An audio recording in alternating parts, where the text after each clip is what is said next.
So we're here at La Posada Providencia. La Posada Providencia is a small, growing, long-term living community for migrants coming in, especially with extenuating circumstances. So let's go take a look at what they do. So, hi, could you please just introduce yourself, including, what do you do here at La Posada and how long you've been here? Yeah, so my name is Benjamin Deuel. Mm-hmm. I'm the executive director here at La Posada, and when you talk about, I guess, what I do here, I kind of oversee all of the day-to-day operations, make sure that each department's function as it should, making sure that our residents are getting the care that's necessary for them, and also creating community partnerships so that we can keep our ministry going. Oh, that's amazing. Can I ask you a little bit maybe about your work? So you said that you kind of have to, source funding and volunteering. What major sources do you get for your funding and for your help and volunteers? Yeah, so we are a nonprofit, so it really depends on doing a lot of fundraising, grant applications, stuff like that. Now, we do have a couple government grants. So we get a grant that's from ESG, which is an Emergency Solutions Grant. Mm-hmm. And that helps us fund some of our positions, only a portion of them, not all of them. So it is very necessary for us to continue fundraising, doing different things, seeking more private donors as well. So we do a lot of private donations, sending out mail appeal, people who've supported us over the years, continuing keeping up communication so that we keep a good relationship. It also is very helpful when we have groups that are coming down to volunteer because it helps us create a relationship with them. Mm-hmm. And many of them, once they return home, they want to continue to find a way to give back, and they can do that through funding. And so kind of those things. We also have a great relationship with other Catholic communities because originally La Posada Providencia was founded by a Catholic community out of Pennsylvania, the Sisters of Divine Providence. Mm-hmm. And their sisters came down and really started the ministry here in 1989. And the RGV, they moved to this location in 1995, and they maintained operation for, I probably want to say 25 years or so. And then in 2018, it became very difficult for them to continue having all of the services being provided just by the sisters. And so they worked in collaboration with the board that was here, and were able to kind of release it to us in the sense, and to the board of directors, and then them in turn try to find administration to maintain operations. But we do still have sisters who live on property and provide care 24 hours a day, 7 days a week as needed. I think you met with Sister Nora yesterday. Yeah, She's one of those sisters who are here long term. But Sister Therese, who is out of the country right now, she's been here 20 years. Wow. And she has served in La Posada for 20 years. And so having those live-in sisters, being affiliated, being supported by that Catholic community really opens up the doors for us to get funding from other Catholic communities. And those funds help with all kinds of things, environmental initiatives that we have with providing education, providing job opportunities, work skills, even helping us keep the lights on and keep grass mowed. As you know, in the background, you may hear George out there cutting grass. These are all types of things that funding really helps us with, and it comes from all different areas. We try not to take so much government funding because there are so many limitations. That's what we do. But if we can provide some that helps us continue, if we can get funding from the government that allows us to continue our mission work, which is, of course, sharing the love of God, sharing the love of Christ with those people, then we're going to continue to do it that way. That's really amazing. Thank you. I wanted to ask, there's a lot of misconceptions about the migrants entering our country. And, as someone who gets to work daily with them every day, what are some things you wish the American public understood about the people coming into our country and what they have to bring? A lot of them, not a lot of them, all of them are individuals. They're humans. And I think and I'm not saying we shouldn't have borders. I'm not saying we shouldn't have security. I'm not saying any of those things. But all of them are people, and they should be treated as people. Just the way as you would treat your mother, or you treat your brother or sister. It's the same attitude that we have towards everyone who walks our doors. They're family because they're God's creation. and we treat them that way. And a lot of misconceptions come across about um, different things.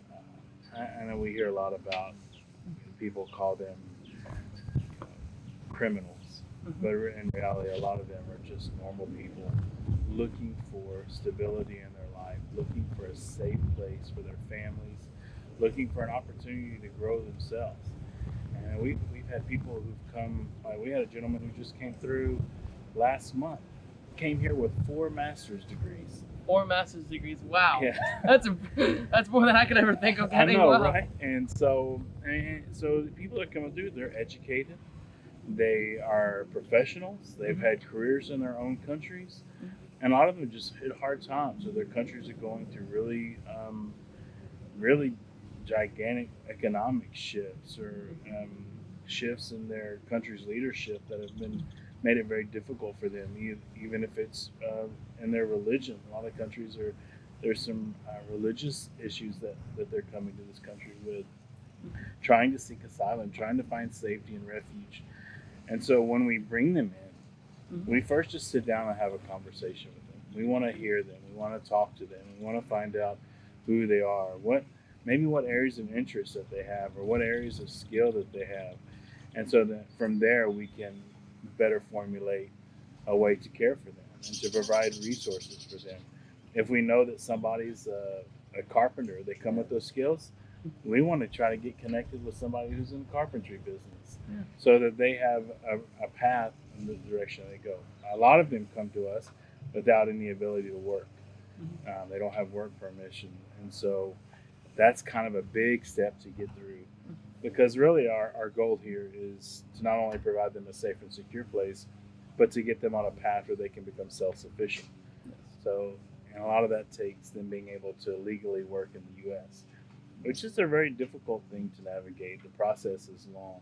So, but if we can get them on that journey, get them set up, then once they have their work permission, then they can really begin to progress.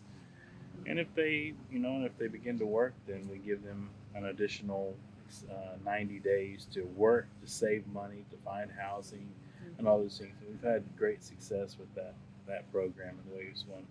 But I think to go back to your question, No worries. Right, is the misconception is that these people are fleeing something because of their own doing, right? Because of something that they're criminals, or they're bad people, or their country just wants to get rid of them. But in reality, they really are just people seeking safety and security and a better life. That's really beautiful. Thank you. No.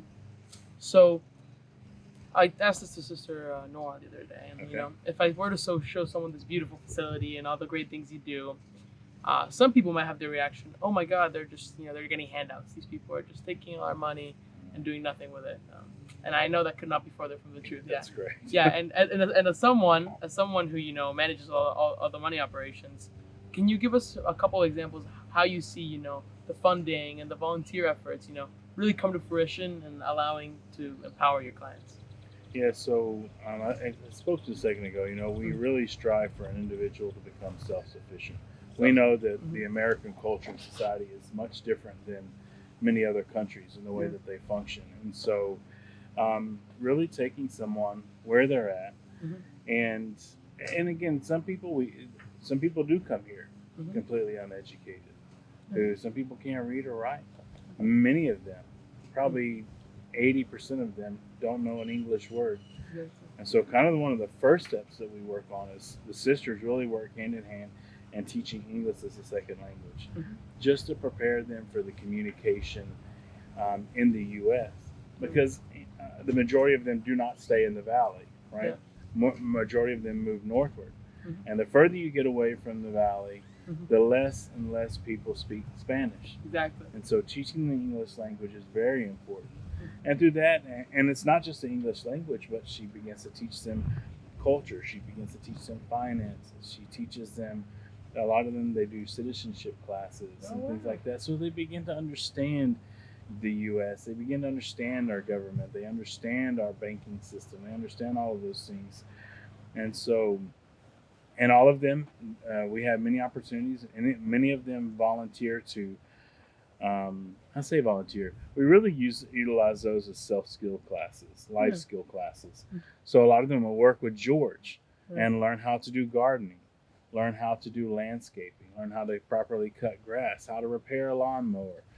Others will work in the kitchen, learning food safety, how to prepare food, nutritious meals. We partner with different agencies. We just finished a month-long training with um, Texas A&M. Oh, They wow. came in and did a nutritional class for our residents. They came in and teach them how to properly purchase and prepare meals for themselves. So once they get out of here, they can provide a nutritious diet for them and their family. Um, they also continually work with legal aid to work on the process of their case, so that, again, a lot of these things we put into their hands. We provide them the resource.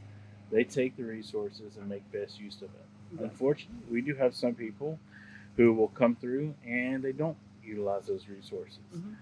And so, as we evaluate their case, then we decide whether or not we can further assist them. And if we can't, then we try to connect them with another resource that may be better um, equipped to assist their needs at that point. But they definitely do not come here and just get a free ride, right? Yes. We are a community, and so we work together. We live together here in the sense that we are community, right? But it really is all to empower them to be self-sufficient. And many of them, majority of them, work very well in that type of environment. Because it really is. We want to give them confidence. We want them leaving here know that they can be self-sufficient, that they don't have to ask for a handout, that they've learned how to give themselves a hand up. And so it's really important for each one of our residents. And I think it's really important that, if we set a standard like this, a standard that, looks to empower them, we won't have the problem with people looking for handouts because, we'll have everyone empowered. Yeah, so. And we're very frank with all of them. And the reality is that many of our migrants don't have the government resources available to them as U.S. Residents do. Exactly. So a lot of them, it is very difficult. And so we tell them that, this is going, I know it was difficult to get to the U.S., but your journey has just begun. So, and our case management is very good about speaking the reality of them. Denise is very good about being realistic with them. All of us, and this mindset of teaching them that if you're going to survive in this country, you're going to have to put your best foot forward, and you're going to have to give of yourself. You're going to have to work hard. You're going to have to obey the law, obey the rules, and just with the understanding that we are here to support them. Even when somebody moves out of our facility and they're staying local, we continue to provide them with resources. They can come and eat meals with us every day of the week if they need to. We provide them food for their homes just to help them in that transition period. So it's not like, once they leave here, we're not just like, okay, bye. We are a continual resource. I just got off the phone with a guy who left us about 4 weeks ago. Oh, wow. And he's moved to Denver. Right, so we got him set up with a shelter there, so that when that's where he wanted to go live, he had already lined up some job interviews. Called me today. He's gotten a job. Oh my God! He has a master's in electrical engineering. That's great. And so he's becoming self-sufficient, and so it's just really good to hear the smile in his voice. And I know that La Posada had a part to play in that, because not only to encourage them, but also to help them push themselves. So. That's beautiful. Well, thank you so much. Ms. Delaney, do you have any questions? Or Max? Well, I've been asking this to everyone. Okay. First of all, thank you so much for sharing with us. We talked to Sister Nora the other day too, and I'm just so inspired by people that dedicate their lives to this work. And Me too. I realized that that's not possible for everyone, and you have to be a really special type of person to be able to do that. But for like the average person, that maybe doesn't have as much exposure to the border, but wants to still support amazing nonprofits like you, or just migrants in general, to advocate, what would your advice be? Yeah, I think as much as you can invest in someone one-on-one, like volunteering is a beautiful way to do that, to come back and just give of yourself. And interact with the clients, teach them a skill. If you have people who just want to come and be a part, just having, I don't know if you've ever been to somewhere where you don't know anybody, it can be very easy to put yourself in a corner, right, and just not interact. But to have, when people come here and they're excited to work along migrants, when they're excited to come in and just hang out, play with the kids, teach an art class, build something, do some type of activity, that really, it boosts their morale, it boosts their confidence, it really makes them feel as, hey, this is somewhere that I can strive, this is somewhere that I can survive, and it really does push them to keep going and do even more for themselves. Of course, if you can't come down physically, La Posada works very hard to make sure that every dollar that's given to us stretches as far as it can. Our staff, we all work together. It's not just one person that's given all the responsibility for certain tasks. So we all sit hand in hand with each one of our clients. We all interact with them. So those fundings, I would encourage you to donate if you can. If you can't give financially, but you can come down and volunteer, do a project. Like us on Facebook, right? Share our Facebook posts. Help us get the word out. But I think if you're looking for ways that you can give back to invest in people, those are just a few ways that you can do that. One of the biggest struggles we do have with our residents is a lot of the people who we get here don't have anywhere. They don't have family. And so it's been really difficult in many situations to find places for them to go once their time is kind of coming to an end. So being able to partner with other communities to find housing resources for migrants is a huge thing. I know for a while everybody was just sending all their people up to Denver and to Chicago and New York, but those places are overrun. And so, but finding communities that where individuals can go and start a life.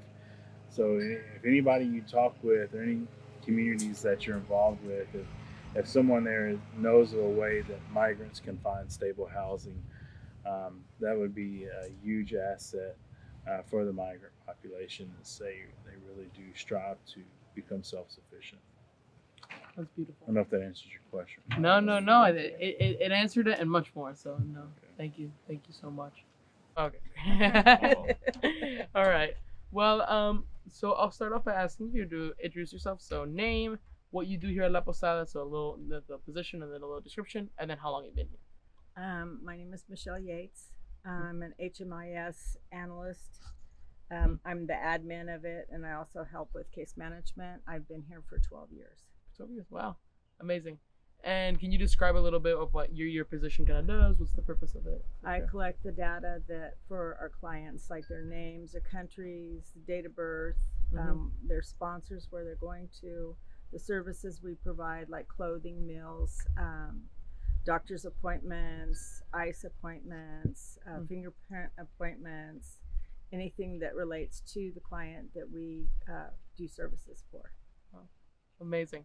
Well, you manage all the data, right? So you're gonna know you know everything. You have everything. So I wanted to ask. So since you see all these things, one of the things we've been asking is that what is one misconception about the border, the migrants coming in, that's not true, right? As someone who sees all this data, what is one thing you notice that doesn't align with like the American narrative of what migrants are coming in? Well, my first thought when before I started working here, that migrants shouldn't be here, the immigrants shouldn't come here. And since I've been working here, it's a very compassionate. When you hear the stories that these people have gone through, it just breaks your heart. Breaks your heart, yeah. When you have a mother that's carrying her daughter through 3 or 4 countries because the daughter can't walk, and the daughter is taller than the mother, and she's carried her through all these countries just to get here. I've seen a mother that fled with her little boys because the gangs were raping him and sliced his face Wow. I've met some really, ingenious, spirited 18-year-olds too, and they just, they wanted to come here and they love America and the things that they've done to work for. I've met a family here that's just came here recently, and now they're driving. Wow. They are working. They have housing, and their kids are in school. So it's just it's different. I think, in my opinion, when we had such an influx, it overwhelmed our shelters. We only have 3 shelters down here. And when you're used to only having like 20 or 30 people in a month, and you're dealing with 300, 400, 500 a month, it's overwhelming. And the thing with that is you can't care for the people like you should. You don't have the time to care for the people like they should. And that's the sad thing. And our resources down here, there is not enough resources. Even in the United States, there's not enough resources to house all these people that have come across. And that's the sad part, because a lot of people are running from gangs, they're running from violence, they're running from really bad situations. And those are the people that my heart goes out to. That's so beautiful, and I think it's so powerful too that you change your mind. I think that's something that a lot of people struggle to do, and I think that's until really you live it, you can't really see it. Yeah, that's beautiful. Thank you. So in your time here at La Posada, can you kind of describe how did you get involved with La Posada in general? Like, how did you find out? How did you apply for the job? And it's a weird story. I used to work at a Harley dealership. Oh. And I'd worked there for like 6 years. 3 down here and 3 up in Colorado. Oh, wow. And I saw the ad on Craigslist, and I kind of looked at it and I said, well, that's pretty chill. So I applied for it. And like 3 or 4 months later, never heard from it. I looked at the email and I go, I might as well delete this because nobody's going to call me. And then a little voice said, don't delete it. Next day I get a call. You want to come in and interview? And I said, yeah, I'll come in and interview. So I come down here, and when I drove in here, it was the most. They had used to have a men's dorm over there, and there was a bunch of guys sitting out front. And I drove in, and I got out of the car, and it was so peaceful. And I was just like, wow, this is weird. It's so peaceful here. And when they interviewed me, they go, so what do you think about La Posada? And I said, I just love it here. It's so beautiful and peaceful. And I started crying, and I thought, ruined that. Ruined that interview. I'm not going to be called back. I went home and I didn't get it because I was sitting there crying the whole interview. And they called me right up the next day, and I started the next day. Wow. That's so beautiful. Fate, Yeah. Fate. If fate works its way. Yeah. No, that's really great. And you were, and then that's great. I wanted to ask Miss Delaney, do you want to ask your signature question there? Oh, I guess it's become a signature question. Yeah. So we've encountered a lot of people this week that have dedicated yourself, your life's work to helping migrants. For the average American that can't come down here and move down here, what is maybe some little things that people can do to support the work you do? We always ask for donations. If they can't come down here, just visit our website too and learn about us through that. We're also on Instagram and Facebook, and we've got a great volunteer coordinator. She does an awesome job showing everybody what we actually do down here with our guests and everything. We sometimes have a big water slide for the kids so they get to play. They just took them all to the zoo last week. Oh, so we do outings like that. We've taken them to the pizza place where we could play games and stuff like that. Just get them out of this environment and kind of let them see kind of what America is. And we had this young guy from Russia. He was just so cool. He was deaf mute, and he just loved it. when we took him, he was really depressed a little bit until we took him to the pizza place, and he just lit up. And when we took him to the zoo, he just really lit up. He was just like, this is so cool, you know? So when you see the smiles on their faces, that is what's just, you know that you're doing something right when you see their smiles on their faces. Wow, so great. And you mentioned that you also help out with the case management a little bit. Mhm. Can you just quickly describe what is case management? What do you help them with, etc.? Case management is sometimes if we have somebody that has a problem and there's nobody here to help them, I step in and try and translate. I don't speak Spanish, so that's my downfall, but I speak a little bit. And I can kind of understand it, but I can't speak it as well as I can understand it. So I step in with my little translator on Google, and we figure out how we can fix it, and we find the solutions. And I take copies of the paperwork and stuff like that. Anything that they need, we transport clients to their appointments and things like that too. Oh, okay. That's amazing. Well, those are all the questions I have. I don't want to take too much of your time. It's okay. But thank you. Thank you so much. Thank Your you story so is so much. beautiful. Thank you. And if you want, I can accompany you in to get the next person. Okay.